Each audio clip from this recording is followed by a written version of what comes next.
नमस्कार, बहुत स्वागत आपका। मैं हूं आपके साथ सचिन पाटिल। देख रहे हैं आप INS 24/7। वक्त है 5 का पंच का। इस बुलेटिन में हम आपको आज दिन भर की 5 बड़ी खबरें बताएंगे।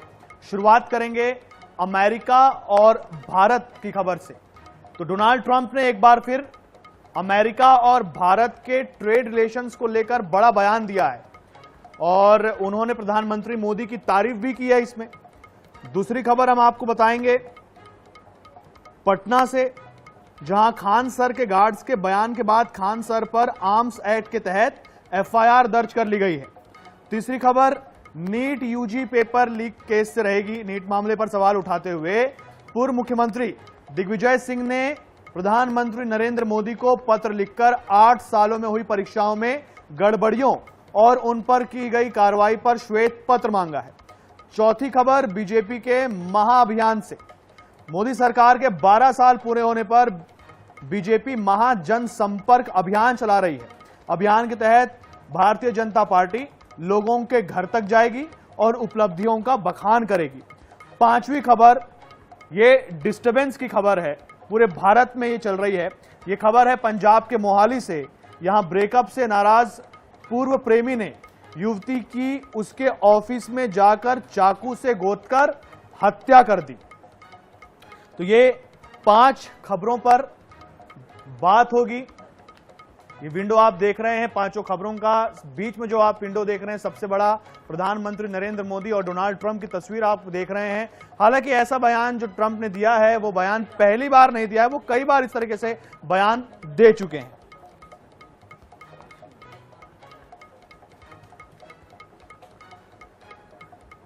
चलिए शुरुआत करेंगे पहली खबर से। बात करेंगे ट्रंप के बयान की जो कि उन्होंने भारत को लेकर दिया है।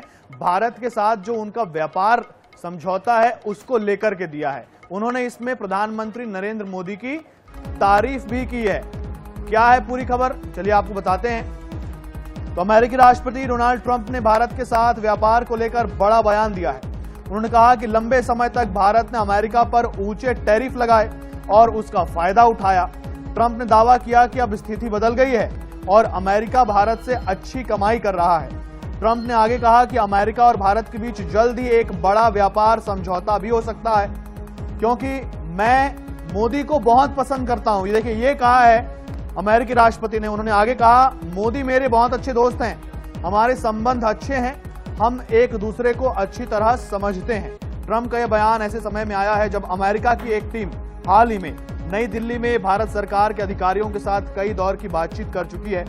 दोनों देश एक अस्थायी व्यापार समझौते पर सहमति बनाने की कोशिश कर रहे हैं ताकि व्यापार से जुड़े कुछ मुद्दों का जल्द समाधान किया जा सके। वहीं भारत के वाणिज्य मंत्रालय का कहना है कि बातचीत सकारात्मक रही है और दोनों देश ऐसा समझौता करना चाहते हैं जिससे भारत और अमेरिका दोनों का फायदा हो। यकीनन समझौता तो ऐसा ही होना चाहिए कि दोनों देशों का फायदा हो।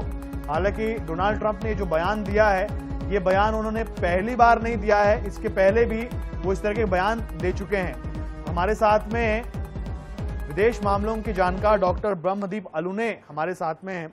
डॉक्टर साहब, कई बार ऐसा बयान दे चुके हैं डोनाल्ड ट्रंप, और आपसे सीधा समझना चाहूंगा, उनके अधिकारी आते हैं कभी कभार कुछ कहते हैं। दिल्ली में एक बार आए तो कह रहे थे कि भाई चीन के साथ जो गलती हुई है हमारी, वो हम भारत के साथ नहीं करेंगे। अमेरिका क्या गुड कॉप बैड कॉप खेलता है क्या? नहीं, देखिए, जो अमेरिका है, अमेरिका के साथ बहुत सारी दुविधाएं हैं। दरअसल अब चुनाव होने वाले हैं और ट्रंप को यदि चुनाव जीतना है तो फिर उसको ट्रंप को अपनी दक्षिणपंथी जो नीतियां हैं उनको फिर से लागू करना पड़ेगा। लोगों को एहसास कराना पड़ेगा कि अमेरिकन फर्स्ट नारे को लेकर वो आगे बढ़ रहे हैं। तो जबकि भारत के साथ संबंध सामान्य हो रहे हैं, क्वाड को लेकर एक अच्छी बैठक हुई है, व्यापारिक समझौता भी होने वाला है, उसके बावजूद जो ट्रंप है वो ऐसा बयान दे रहे हैं और इसके राजनीतिक निहितार्थ हैं। इसको वैदेशिक तौर पर नहीं लिया जाना चाहिए। जो लोग ट्रंप को जानते हैं, जो लोग यह जानते हैं कि ट्रंप कैसे अपने बयान बदलते हैं, जो लोग यह भी जानते हैं कि ट्रंप अपने देश में चुनावी फायदा उठाने के लिए किस हद तक जाते हैं, और पिछले दिनों में देखा गया है कि उन्होंने जो विकासशील देश है खासकर उन पर निशाना साधा है जिसमें चीन और भारत प्रमुख है। तो यह चुनावी लाभ के लिए उनका बयान ज्यादा नजर आता है। वैदेशिक तौर पर तो भारत के संबंध अच्छे हो रहे हैं और यह विश्वास किया जा सकता है कि आने वाले समय में भारत और अमेरिका के बीच कोई नया समझौता हो जाएगा, व्यापारिक समझौता हो जाएगा, टैरिफ भी कम होंगे और आने वाले समय में दोनों देशों को उसका लाभ भी मिलेगा।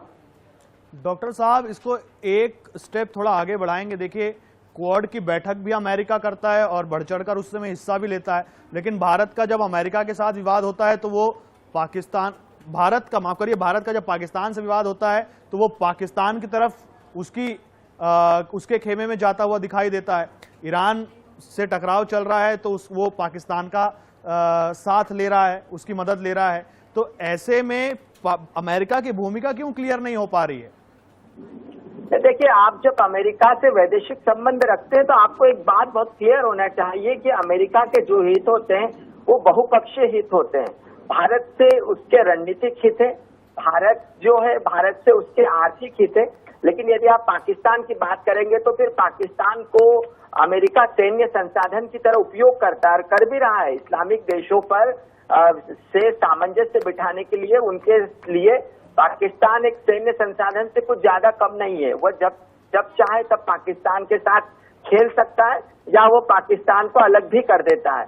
तो भारत को लेकर यह तुलना नहीं की जानी चाहिए, लेकिन फिर भी जब से ट्रंप आए हैं तो उन्होंने उस जो पिछले 1.5-2 दशक में भारत और अमेरिका के संबंध मजबूत हुए थे जो उसको बहुत गहरे अर्थों में प्रभावित किया है। अमेरिका के हितों को प्रभावित किया है, भारत के हितों को प्रभावित किया है। लेकिन इन सब के बीच एक बात तो बहुत स्पष्ट है जो पिछले दिनों अमेरिका के विदेश मंत्री ने भी स्वीकार किया है कि भारत से संबंध अमेरिका के लिए बहुत महत्वपूर्ण है। और आप जब हिंद प्रशांत की बात करते हैं तो भारत का कोई विकल्प नहीं हो सकता। कुल मिलाकर यदि अमेरिका को चीन को रोकना है हिंद महासागर में, यदि वे चाहते हैं कि चीन को वो चुनौती दे पाए अमेरिका, तो भारत उनके लिए एक पार्टनर हो सकता है। यह बात अमेरिका स्वीकार करता है, चाहे ट्रंप रहे या नहीं रहे। बिल्कुल डॉक्टर ब्रह्मदीप अलूने जी, बहुत बहुत धन्यवाद आपका जानकारी के लिए, हमसे बात करने के लिए। तो देखना होगा कि आखिर डोनाल्ड ट्रंप जो कह रहे हैं वो वास्तव में साबित हो पाता है कि नहीं। जो ट्रेड डील होगी क्या वो वाकई भारत के फेवर में होगी, ये तो आने वाला वक्त ही बताएगा।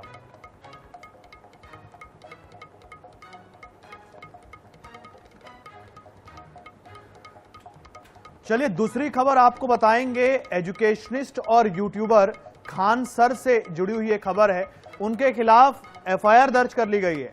जी हां, आपको ताज्जुब होगा ये जान करके, जो 2-3 दिन पहले जो वाकया हुआ और तब से ये पूरा मामला चल रहा है कि उनकी कोचिंग सेंटर के बाहर में फायरिंग हुई और अब इस मामले में नया मोड़ सामने आया है। उनके गार्ड्स ने कहा है कि भाई फायरिंग करने के लिए बोला गया था और उसके बाद खान सर पर एफआईआर दर्ज हुई। क्या है पूरी खबर आपको बता रहे हैं। पटना में खान सर की गिरफ्तारी के लिए पुलिस ने कार्रवाई शुरू कर दी है।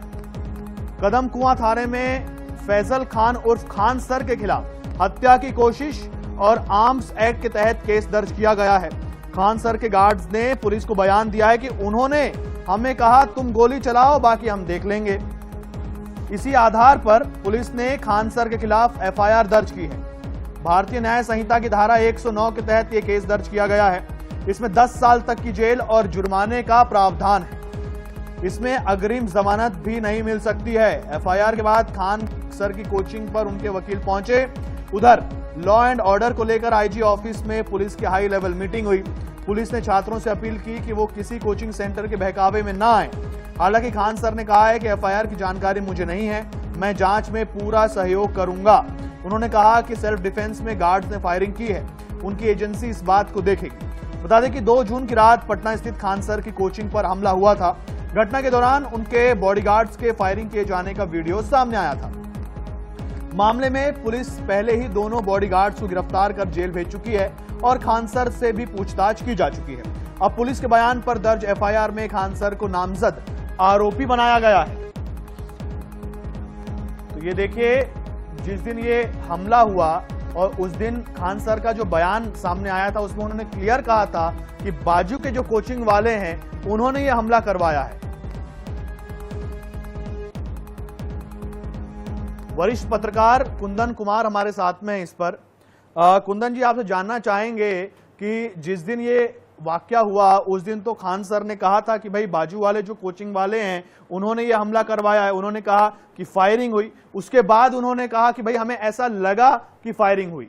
और ये जो कंफ्यूजन है, ये कंफ्यूजन आते आते खान सर पर एफआईआर हो गई है, यहां तक आ गया है। आप जरा क्लियर करिए ना।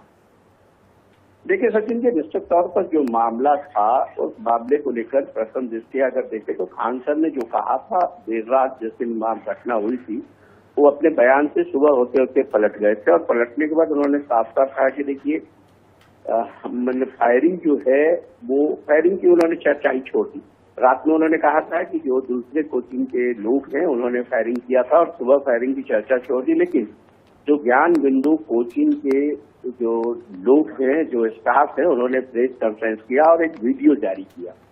वीडियो में स्पष्ट दिख रहा था कि खान सर के जो बॉडीगार्ड हैं वो फायरिंग कर रहे हैं और उसके बाद जांच तो दूसरे तरह से करना शुरू कर दिया गया। ज्ञान बिंदु कोचिंग के जो संचालक थे उनकी गिरफ्तारी हुई, उनके साथ 2 लोगों की और गिरफ्तारी हुई और अब वारी खान सर का था। और जांच के घेरे में जब खान सर के दोनों बॉडीगार्ड आए तो दोनों की गिरफ्तारी हुई। गिरफ्तारी के बाद जब उनसे पूछताछ की गई और पूछताछ में उन्होंने साफ साफ कहा कि खान सर ने कहा था हमें गोली चलाने।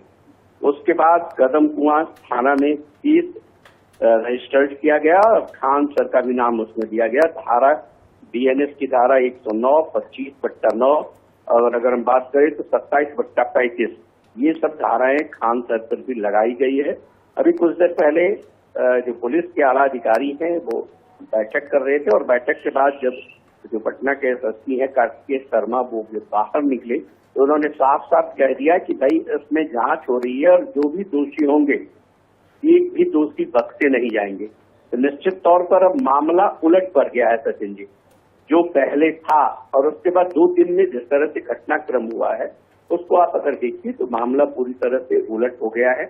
ज्ञान बिंदु कोचिंग के जो डायरेक्टर हैं वो जेल में हैं और अब बारी लग रहा है कि खान सर का है। सचिन जी बिल्कुल। कुंदन जी, ताज्जुब की स्थिति ये है कि जब से एफआईआर खान सर पर हुई है तब से ये मामला उलझ गया है। इसके पहले तक जो सेंटिमेंट्स थे उनकी बहुत जबरदस्त फैन फॉलोइंग है, सिर्फ बिहार में ही नहीं पूरे भारत में। वो एक अपना अस्पताल भी चलाते हैं, सब कुछ बहुत अच्छी तरीके से हो रहा है। तो क्या इसके पीछे कोई बात सामने आई है क्या कि अगर खान सर की कोई भूमिका होगी तो वो क्यों होगी? देखिए सचिन जी, जो मामला हुआ था यहाँ पर पुलिस का रिजल्ट आया था, सिपाही का जो रिजल्ट आया था उसके बाद हुआ था कि सारे कोचिंग दावे करने शुरू कर दिए थे कि भाई हमारा ज्यादा अभ्यर्थी पास किया है तो हमारा ज्यादा अभ्यर्थी पास किया। कुल 22,000 रिजल्ट आए थे और उसमें ज्ञान बिंदु कोचिंग हो या ये खान सर की कोचिंग हो, इन लोगों ने ही दावा करना शुरू कर दिया कि सबसे ज्यादा हमारे स्टूडेंट्स पास हुए हैं। 12,000 अभ्यर्थियों को पास करने का दावा खान सर ने किया था, एक बड़ी पार्टी भी दी थी और उसी दिन रात में ये घटना हुई।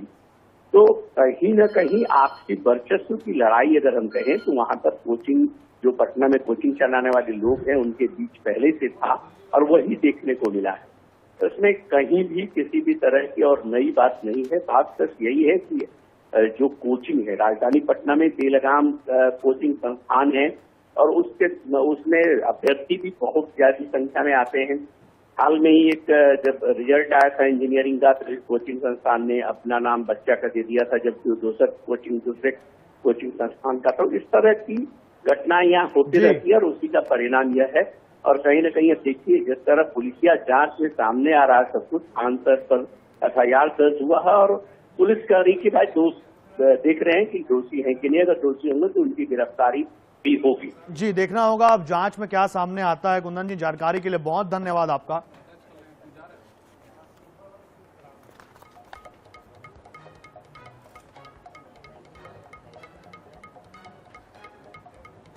तो नीट यूजी पेपर लीक मामले में कांग्रेस के दिग्गज नेता दिग्विजय सिंह, पूर्व मुख्यमंत्री मध्य प्रदेश, उन्होंने प्रधानमंत्री नरेंद्र मोदी को पत्र लिखा है और सवाल उठाए हैं कि 8 सालों में जो गड़बड़ियां रही होंगी उस पर श्वेत पत्र मांगा है।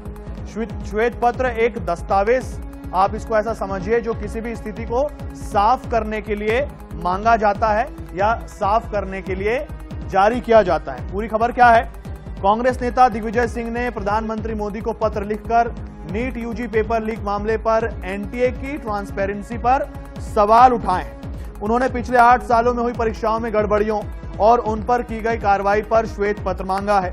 दिग्विजय सिंह ने छात्रों के मानसिक स्वास्थ्य सहित कई जरूरी बातों पर जोर दिया है। उन्होंने प्रधानमंत्री से मुद्दे पर तत्काल हस्तक्षेप और आवश्यक कदम उठाने की अपील की है। बता दें कि दिग्विजय सिंह ने अपने पत्र में कहा कि एनटीए की परीक्षाओं में हुए पेपर लीक और अनियमितताओं का कोई सार्वजनिक रिकॉर्ड उपलब्ध नहीं है। उन्होंने पिछले 8 सालों में एनटीए द्वारा आयोजित परीक्षाओं में हुए पेपर लीक और गड़बड़ियों का ब्यौरा सार्वजनिक करने की मांग की है। दिग्विजय सिंह का कहना है कि नीट यूजी 2026 परीक्षा रद्द होने से लाखों छात्रों की मानसिक सेहत पर बुरा असर पड़ा है।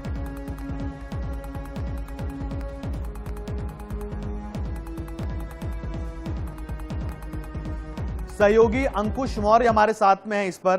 अंकुश, दिग्विजय सिंह उन्होंने प्रधानमंत्री नरेंद्र मोदी को पत्र लिखा है और उसमें उन्होंने 8 साल में जो गड़बड़ियां हुई हैं उसके लिए एक श्वेत पत्र मांगा है। देखिए, नीट पेपर लीक मामले में विपक्ष लगातार हमलावर बना हुआ है। आज दिग्विजय सिंह ने ये पत्र लिखकर छात्रों की मानसिक स्थिति का भी की तरफ भी ध्यान आकर्षित किया है कि मानसिक स्थिति उनकी बिगड़ रही है, असर पड़ता है स्टूडेंट पर, और इस तरह के असर की वजह से ही मऊगंज की आकांक्षा चतुर्वेदी जो है उन्होंने सुसाइड किया। उसके बाद कल राहुल गांधी ने भी उनके परिजन से बात की थी और ये पूरा मामला नीट से जुड़ा हुआ है और इसमें अब वो श्वेत पत्र की मांग कर रहे हैं। विपक्ष लगातार हमलावर बना हुआ है। ये केंद्रीय शिक्षा मंत्री धर्मेंद्र प्रधान के इस्तीफे की भी बात हो रही है। अब पूर्व मुख्यमंत्री चाहते हैं कि प्रधानमंत्री को खुद इस मामले में हस्तक्षेप करना चाहिए, देखना चाहिए कि पिछले 8 साल में आखिर कौन सी वजह है जिसकी वजह से पेपर लीक हो रहे हों और केंद्र सरकार इन घटनाओं को रोक नहीं पा रही है। अब तक जो घटनाएं हुई उनमें कौन आरोपी थे, कौन दोषी थे, क्या कार्रवाई हुई, इन सब पर श्वेत पत्र मांगा गया है। बिल्कुल अंकुश, जानकारी के लिए बहुत धन्यवाद। देखना होगा कि इस पत्र पर क्या होता है।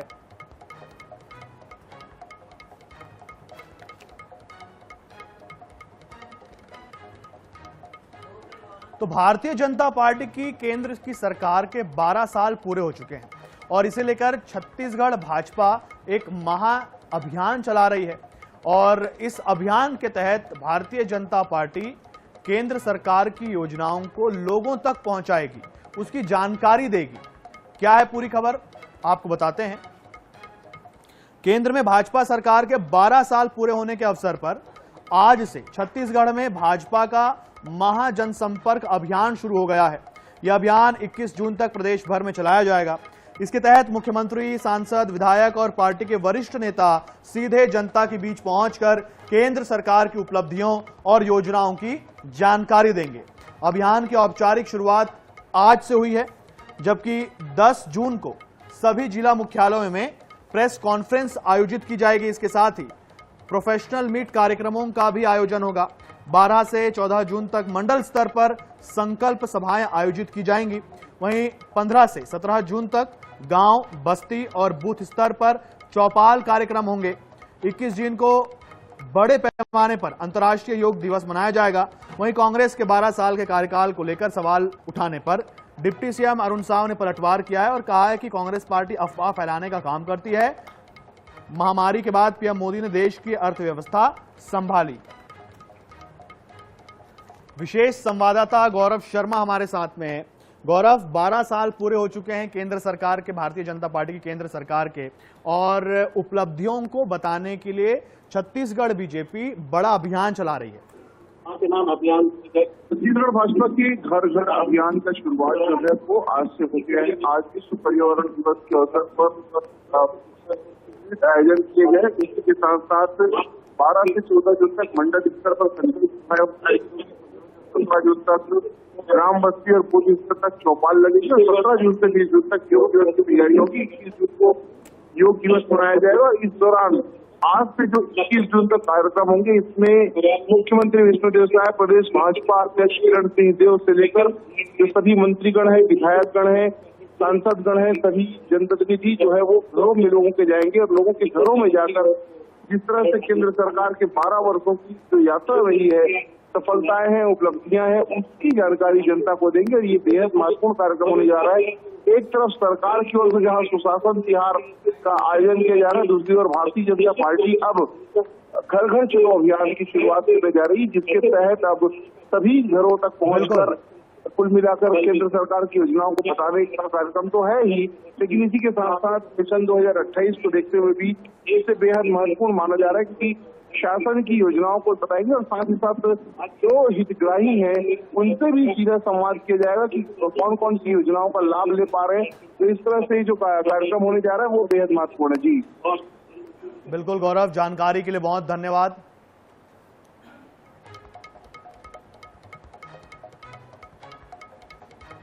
और इसी के साथ 5 का पंच में इतना ही। देश दुनिया से जुड़े रहने के लिए देखते रहिए INS 24/7। मुझे दीजिए इजाजत, नमस्कार।